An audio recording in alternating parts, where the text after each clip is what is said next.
Welcome to வானவில் வானதி சமையல். இன்றைக்கி நம்ம பார்க்க போகிறது ஒரு அருமையான தீபாவளி ஸ்பெஷல் ஸ்வீட்டுங்க. இந்த தீபாவளி ஸ்பெஷலாக மைசூர் பாக்கு செஞ்சுருக்கேங்க. இது வந்து நீங்கள் பார்த்தீங்கன்னா கடையில் வாங்குகிறோம் இல்லையா, வாங்கி சாப்பிட்றோம், அதே டேஸ்ட்லேயே இருக்குங்க. நம்ம வீட்டிலே ப்ரிப்பேர் பண்ணலாம். ஏன்னா நீங்கள் கடையில் போய் வாங்கினா விலை ஜாஸ்தியாக இருக்கும். ஒரு 1/2 கிலோ கடலப்பருப்பு வாங்கி நம்ம மிஷினில் கொடுத்து அரைச்சிட்டு வீட்டிலே செய்யலாங்க. ஈஸியான ரெசிபி, ரொம்ப சிம்பிளாக நீங்கள் செய்யலாம். இதில் ஒரு கஷ்டமும் கிடையாதுங்க. நானும் அப்படி தான் நினச்சேன். ரொம்ப ஈஸியாக செய்யக்கூடிய ஒரு ரெசிபி இது. இந்த ஸ்வீட் பார்த்திங்கன்னா வச்சு சாப்பிட டேஸ்ட்டு சூப்பராக இருக்குதுங்க. நான் வந்து கொஞ்சமாக தான் செஞ்சேன். இப்போ தீபாவளிக்கு கண்டிப்பாக மைசூர் பாக்கு நான் ரெடி பண்ண போகிறேன். சூப்பராக இருக்குங்க. நீங்களும் ட்ரை பண்ணி பாருங்கள். இப்போ நம்ம கடைகள்லாம் பார்த்தோம்னா எண்ணெய் அதிகமாக சேர்ப்பாங்க. நம்ம வீட்டில் செய்கிறதுனால நெய் அதிகமாக சேர்த்து நம்ம செய்யும்போது ரொம்ப சூப்பராக இருக்குங்க.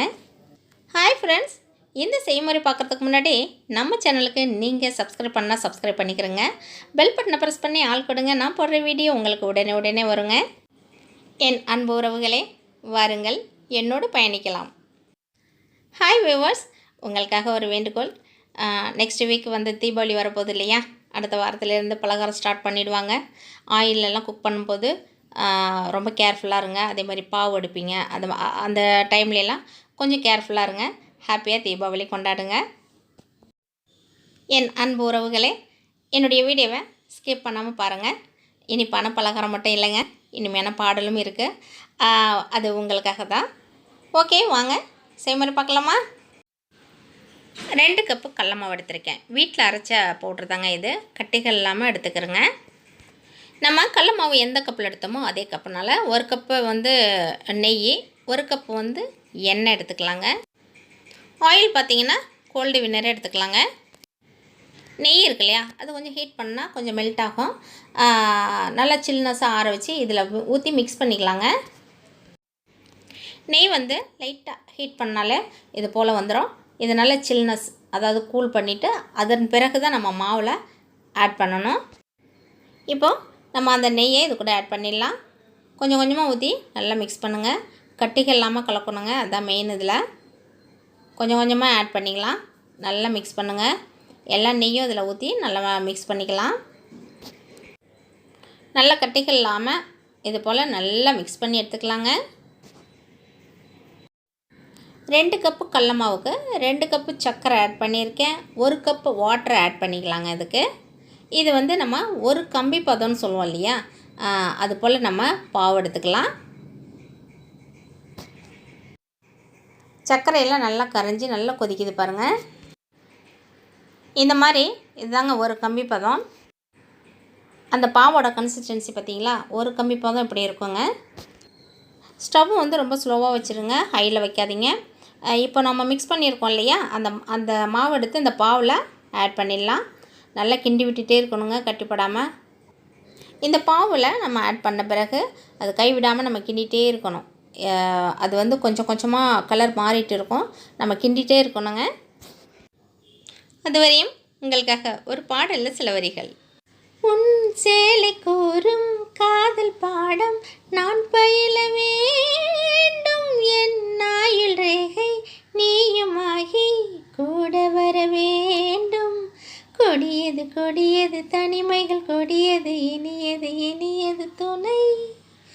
மிரளது அழகது மிரளது இமைகளின் முடிந்திடு என்னை.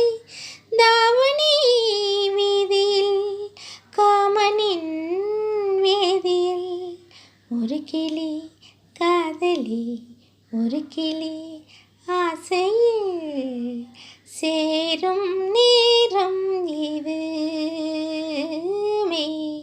காதல் தீராதது. இந்த பாவில் இந்த கடல மாவு வந்து நல்லா குக்காய் வந்துட்டுருக்குறாங்க. இப்போ ஒரு ஸ்டேஜில் அவங்க அந்த கடல மாவு வந்து கலர் சேஞ்ச் ஆகும். அப்போது நம்ம எண்ணெய் வந்து நல்லா ஹீட்டாக இருக்க எண்ணெயை அதில் ஊற்றணும். இப்போது டிஃப்ரெண்ட்டு தெரியுது பார்த்திங்களா, கலர் சேஞ்ச் ஆகிருக்காங்க. நல்லா பேனில் எல்லாம் அந்த மாவு ஒட்டலை பாருங்கள். இப்போது நம்ம கொதிக்க வச்சுருக்கோம்ல ஆயில், நல்லா ஹீட்டாக இருக்கணும். அதை ஒவ்வொரு கரண்டியாக மொண்டு இதில் ஊற்றணும். ஏன் மொத்தமாக ஊற்றக்கூடாது. நீங்கள் எவ்வளோத்துக்கு எவ்வளோ ஹீட்டாக இருக்கோ அவ்வளோத்துக்கு இது வந்து அந்த மொறுமொறுப்பு இருக்குங்க. மைசூர் பாக்கு நம்ம கடிக்கும் போது மொறுமொறுன்னு இருக்குல்ல ஒரு மாதிரி, அது மாதிரி மணலாக அது மாதிரி இருக்கும். நீங்கள் வந்து ஆயில் ஹீட் இல்லாமல் ஊற்றுனீங்கன்னா அது வராது, அந்த அந்த ஸ்ட்ரக்சர் நம்மளுக்கு கிடைக்காது.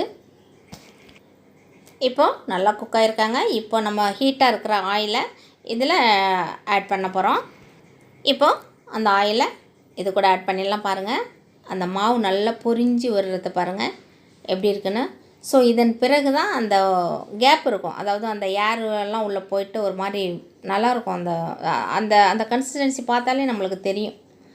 அந்த எண்ணெய் இருக்கு இல்லையா, அது கொஞ்சம் கொஞ்சமாக தான் நம்ம ஊற்றி இது மாதிரி மிக்ஸ் பண்ணணும். எண்ணெய் ஊற்றி மிக்ஸ் பண்ணும்போது ரொம்ப கேர்ஃபுல்லாக பண்ணுங்கள்.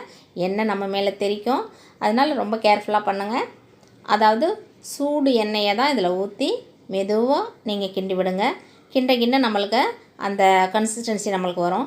மறுபடியும் இன்னொரு கரண்டி ஊற்றலாம். பாருங்கள், நல்லா கொதிக்குது பாருங்கள், நல்லா சவுண்டு வரணும் சொல்கிறேன்னு. அது மாதிரி இருந்தால் இந்த மைசூர் பாக்கு சூப்பராக இருக்கும். நல்லா கிண்டி விடுங்க. இப்போயே பாருங்கள் அந்த அந்த கன்சிஸ்டன்சி வந்திருக்கு பாருங்கள். இது போல் அது கொஞ்சம் கொஞ்சமாக நம்ம ஊற்றி கிண்ட அதோட கன்சிஸ்டன்சி மாறிக்கிட்டே இருக்கும். பாருங்கள், இப்போது நல்லா தெரியுது பாருங்கள் எப்படி இருக்குது பார்த்தீங்களா. இன்னமும் நம்ம அந்த ஹீட்டு ஆயில் ஊற்றும் போது இன்னமும் நம்மளுக்கு அந்த கன்சிஸ்டன்சி வந்துட்டுருக்கோம். பாருங்கள், பொறுமையாகவே அந்த ஆயில் வந்து நம்ம மேலே தெரிக்கும், அதனால் கொஞ்சம் கேர்ஃபுல்லாகவே கிண்டி விடுங்க. பார்த்தீங்களா, அந்த கன்சிஸ்டன்சி வந்துருச்சு பாருங்கள். அந்த மைசூர் பாக்கு கன்சிஸ்டன்சி பாருங்கள், கேப்பாக இருக்குது பாருங்கள் உள்ளே. அது போல் வரணும். அது போல் வந்தால் தான் மைசூர் பாக்கு நல்லாயிருக்கும். இது ஒரு கஷ்டமும் இல்லைங்க, ஈஸியாக செய்யலாம். நீங்கள் ஒரு முறை இது செஞ்சிட்டிங்கன்னா நீங்கள் வீட்டிலையே ப்ரிப்பேர் பண்ணுவீங்க சூப்பராக. நம்ம ஏன் வீணாக போய் கடையில் அதிகமான காசு கொடுத்து வாங்க, நம்ம வீட்டிலே இது மாதிரி செஞ்சிடலாமே, சூப்பராக இருக்கும். நீங்கள் ட்ரை பண்ணி பாருங்கள்.